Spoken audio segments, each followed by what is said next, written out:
அனைத்து விவசாய பெருமக்களுக்கு வணக்கம். நெற்பயிர் சாகுபடி செய்கிற விவசாயிக்கான ஒரு பதிவு. ஸோ அந்த நெற்பயிரில் வந்து பேனிக்கல் இனிஷியேஷன் ஸ்டேஜ்னு சொல்லுவோம். அதாவது அந்த தொண்டுக்குழி வர பருவத்தில் வந்து பார்த்தீங்கன்னா அப்போ தான் அதுக்கு தேவையான சத்துக்கள் வந்துட்டு தேவைப்படும். ஏன்னா அப்போ தான் நல்லா மணி பிடிக்கும், நம்மளுக்கு மகசூலும் அதிகமாகும். அந்த ஸ்டேஜில் வந்துட்டு உங்களுக்கு வெளியே வந்து என்ன சொல்லுவாங்கன்னா 1% யூரியா கரைசல் வாங்கி நீங்கள் வந்து ஸ்ப்ரே பண்ணுங்க. அந்த மாதிரி உங்களுக்கு வந்து நிறைய ரெக்கமெண்டேஷன் வந்து பண்ணியிருப்பாங்க.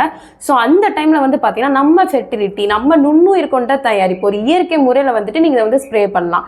இது வந்து ஒரு 250 கிராம் அளவு கொண்ட ஒரு பாக்கெட். இதை என்ன பண்ணுங்க, நல்லா ஊற வச்சுட்டு ஒரு டேங்குக்கு 1 லிட்டர் ஊற்றி நல்லா ஸ்ப்ரே பண்ணிங்கன்னா இதில் 6 நுண்ணுயிர் உங்களுக்கு 7 வகையான ஊட்டச்சத்தை வந்து எடுத்து கொடுக்குறதுனால உங்களுக்கு அந்த நல்லா மணி பிடிக்கிறது, நல்லா வந்துட்டு பால் வைக்கிறதுக்கும், நல்லா திடமாகிறதுக்கும், உங்களுக்கு மகசூல் நல்லா அதிகமாகிறதுக்கும் நல்லாவே வந்துட்டு ஹெல்ப் பண்ணும். ஸோ அந்த 1% யூரியா கரைசல் பதிலாக நீங்கள் இந்த ஃபெர்டிலிட்டி வாங்கி பயன்படுத்துங்க. ஸோ ரிசல்ட்டை நீங்களே பார்ப்பீங்க, ஒரு மாற்றத்தை நீங்களே பார்ப்பீங்க.